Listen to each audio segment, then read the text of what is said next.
My life felt like a movie. I had the perfect fiancée, Sarah, a great job, and friends who were like family. We were planning our dream wedding, picking out venues, tasting cakes. Everything was falling into place. Or so I thought. The first crack appeared subtly. Sarah started working late more often. Her phone was always on silent and face down, and the spark we had seemed to be dimming. When I'd ask, she'd just say she was stressed with work. I wanted to believe her. I really did. After all, this was Sarah, the love of my life. The truth came crashing down on me during what was supposed to be a surprise. It was our anniversary, and I left work early to set up a romantic dinner at home. I bought her favorite flowers, cooked her favorite meal, and even got that expensive bottle of wine she'd been eyeing. As I was lighting the candles, a text notification lit up her iPad, which was synced to her phone. It was from Work Hub, but the message was anything but professional. It said, "Can't stop thinking about last night. You're incredible." My heart stopped. I tapped on the notification, and a whole world of deceit opened up. Messages, pictures, not just with one person, but with my supposed best friend, Mark. My best friend, the man who was going to be my best man. The blood drained from my face. I felt a cold wave of nausea wash over me. I scrolled back. Weeks, months of messages. They had been laughing at me behind my back the entire time. All those late nights at work were secret meetings. The boys' nights Mark invited me to were just a cover so we could see her later. My world didn't just crack. It shuttered into a million pieces. I heard her key in the door, her cheerful "I'm home," echoing in the suddenly silent apartment. I didn't move, so walked in, saw my face, saw the iPad on the table, and the color drained from hers. The confrontation was a blur of tears and excuses. She swore it was a mistake, that she loved me. Mark called, probably wondering why she wasn't answering. I put him on speaker. His panicked voice, trying to cover up their lies, was the final nail in the coffin. I told them both to get out of my life. That night, I didn't sleep. I just sat in the dark, surrounded by the remnants of a life that was a lie. The next day, the betrayal deepened. I thought our mutual friends would support me, but I was wrong. Mark and Sarah had already started their smear campaign. They twisted the story, painting me as controlling, paranoid, and emotionally unstable. They claimed I'd been imagining things and that my jealousy drove her away.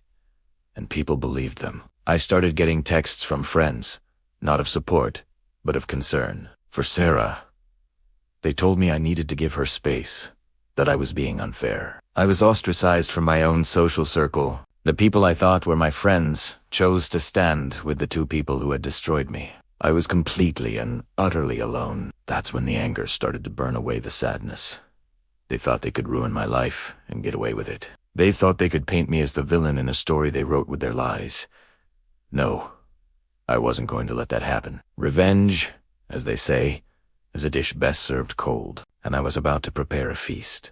I wouldn't sink to their level with rumors or petty drama. My revenge would be precise, legal, and devastating.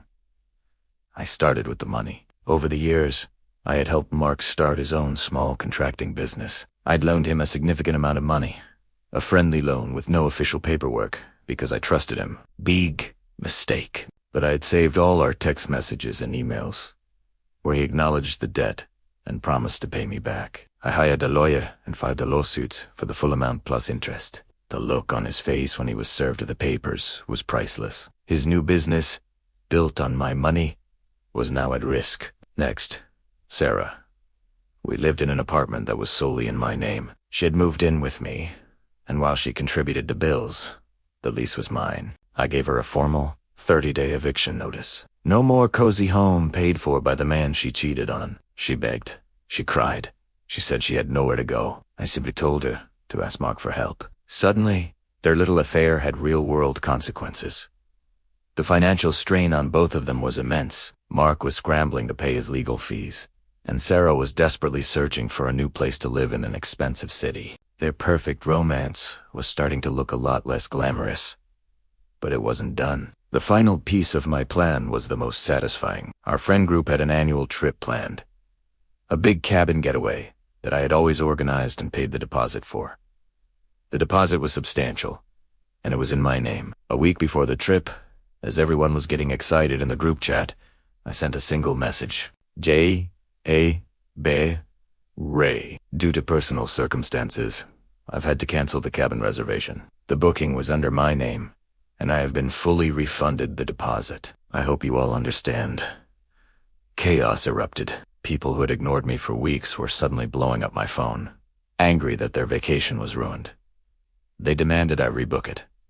They told me I was being selfish. I didn't respond to a single message. I just watched as the group chat descended into arguments. People started blaming Mark and Sarah, asking why they couldn't cover the cost. The financial pressure I'd put on them meant they couldn't. The very friends who had blindly supported them were now turning on them. Their perfect social bubble had burst. I took the money from the deposit and the initial payments from my lawsuit and booked a solo trip for myself. I went to a place I'd always wanted to visit, a place of peace and quiet. As I sat on a beach, watching the sunset, I felt a sense of calm I hadn't felt in months. I didn't feel vengeful or angry anymore. I felt free. They had tried to destroy my world, but they only succeeded in pushing me to build a new one, stronger and on my own terms. My revenge wasn't about hurting them as much as they hurt me. That's impossible. It was about reclaiming my power, my dignity, and my life. It was about showing them, and myself, that I wouldn't be a victim. They chose their path, and I simply handed them the bill. It was cold, it was calculated, and it was exactly what I needed to close that chapter and start a new one. My new life is quieter, but it's honest, and it's all mine. And that's a foundation that no one can ever shake again. Thanks for listening to my story. If you've ever felt wronged, remember that the best revenge is living well and on your own terms. Don't forget to like and subscribe for more stories.